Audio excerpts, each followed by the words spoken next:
आप सभी को बहुत बहुत नमस्कार। श्री अन्नम नेचुरल फूड्स भाटागांव में आप सभी का स्वागत है। मैं विनोद कुमार पांडे, जो यहाँ पे शुद्ध खाद्य पदार्थ से संबंधित अवेयरनेस प्रोग्राम के लिए शाम को 6 से 9 अपनी सेवाएं इस केंद्र को दे रहा हूँ। और धीरे धीरे इस केंद्र पे जो भी खाद्य सामग्री, शुद्ध खाद्य सामग्री जो हेल्दी हैं, उसका समावेश भी हम करते जा रहे हैं।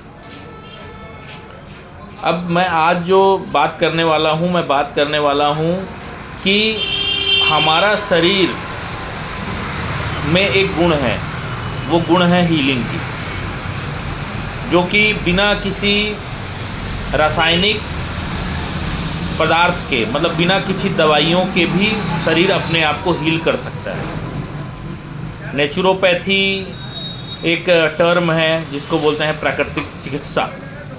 अब प्राकृतिक चिकित्सा इसलिए लगता है कि हम कोई भी चीज़ को प्रकृति के हिसाब से करें, मतलब उसमें कोई भी दवा का इस्तेमाल ना करें।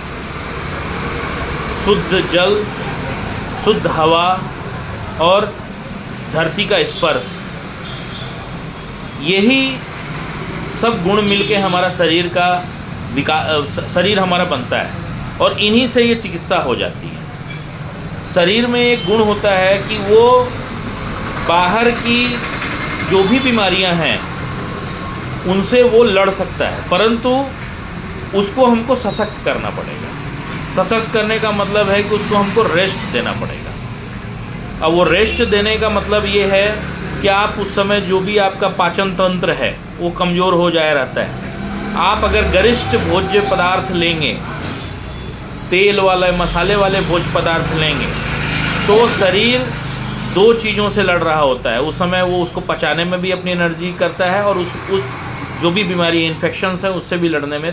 तो इसलिए प्राकृतिक अगर हम चिकित्सा की बात करें तो उसमें सबसे श्रेष्ठ पे आता है कि आपका भोज्य पदार्थ कैसा है। अगर आपका भोज्य पदार्थ सुपाच्य है, सही है, तो आप 80 से 90% आपको कोई भी समस्या नहीं होगी। दूसरा चीज़ ये है कि आपका लाइफस्टाइल कैसा है। अगर भोज्य पदार्थ सही होगा तो लाइफस्टाइल अपने आप सही हो जाएगा, क्योंकि आपका गट हेल्थ अच्छा हो जाएगा, और जब गट हेल्थ अच्छा हो जाएगा तो आपका ब्रेन अच्छा हो जाएगा, आपका मन अच्छा हो जाएगा।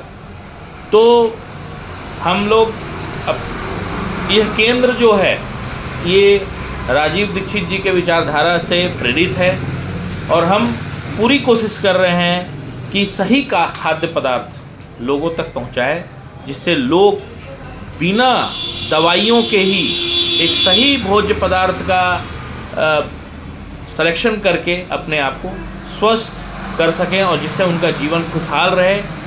देखिए, जीवन मृत्यु तो मृत्यु भी एक होना निश्चित है, परंतु बहुत से लोग बोलते हैं कितना बंदिश क्या है। आप जब तक जिए मस्त जिए, आप जब तक जिए पूर्ण रूप से जिए, उसके लिए आपका गट हेल्थ सही होना ज़रूरी है। तब तो आप मस्त होके जियोगे ना। आप एंजॉय कैसे करोगे? बहुत से लोग बोलते हैं अरे ये बंदिश वो बंदिश, ये ना खाएं वो ना खाएं। अरे भाई, हम लोग को खुशहाल जीना है, समाज के लिए कुछ करना है, तो उसके लिए आपको सही भोज्य पदार्थ को चूजना पड़ेगा, क्योंकि असली जो औषधि है वो सही भोज्य पदार्थ है। आपका रसोई घर है, आपका रसोई घर नहीं है, औषधि घर है। उसमें सारे औषधि हैं, और उन औषधि को अगर सही रूप से इस्तेमाल किया जाए तो भोज्य पदार्थ में टेस्ट भी मिलेगा और हम लोग स्वस्थ भी रहेंगे। तो आज से ही संकल्प लीजिए कि अपनी रसोई घर में चीज़ों को चेंज कीजिए, सही चीज़ें लाइए, और अपने परिवार को, खुद को खुशहाल बनाइए। इन्हीं शब्दों के साथ वंदे मातरम, धन्यवाद, जय हिंद, जय भारत, जय छत्तीसगढ़।